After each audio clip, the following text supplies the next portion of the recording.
अस्सलाम वालेकुम दोस्तों। आज की वीडियो में हम बात करने जा रहे हैं किडनी स्टोन के बारे में। पथरी आखिर बनती क्यों है, इसकी अलामत क्या हैं और घर बैठे इसका इलाज कैसे किया जा सकता है। पथरी बनने की अहम वजूहात मदनियात या नमकियात का जिस्म में जमा होना पथरी बनाता है।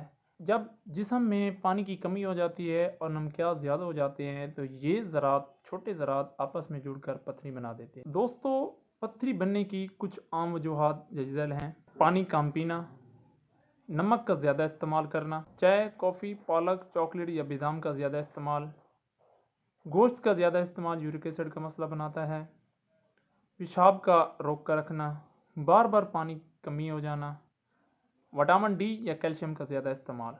ये वो आम वजूहात हैं जिसकी वजह से पथरी बन सकती है। पथरी होने की कुछ अलामात होती हैं, जैसे कमर या पहलू में शदीद दर्द होना, पेशाब में जलन या पेशाब में खून का आना, बार बार पेशाब आने का एहसास होना, अगर इन्फेक्शन हो तो बुखार या ठंड लगना।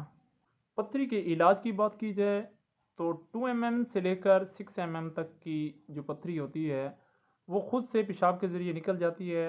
उसके लिए आप यूराल सिरप या स्टॉल का सिरप इस्तेमाल कर सकते हैं।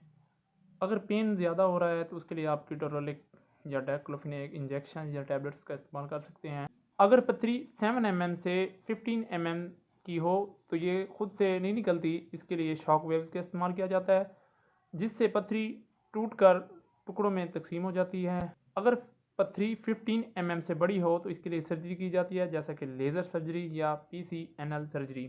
घर में बैठकर पथरी का इलाज किया जा सकता है, जैसा कि एक दिन के अंदर 8 से 10 गिलास पानी का इस्तेमाल करें, नीम गर्म पानी में लीमू का इस्तेमाल करें, नारियल का पानी इस्तेमाल करें, कद्दू के बीज का पानी इस्तेमाल करें और पेशाब रोक कर ना रखें। परहेज़ इलाज से बेहतर है, इसके लिए आपको चाहिए कि पानी का ज़्यादा इस्तेमाल करें, नमक का इस्तेमाल कम करें, अपने वज़न को कंट्रोल में रखें और कॉफ़ी का इस्तेमाल ना करें। वीडियो पसंद आई हो तो लाइक और शेयर ज़रूर करें और ऐसी मालूमाती वीडियो मज़ीद हासिल करने के लिए चैनल को सब्सक्राइब करना ना भूलें। नेक्स्ट आने वाली वीडियो तक अपना ख्याल रखें। अल्लाह हाफिज़।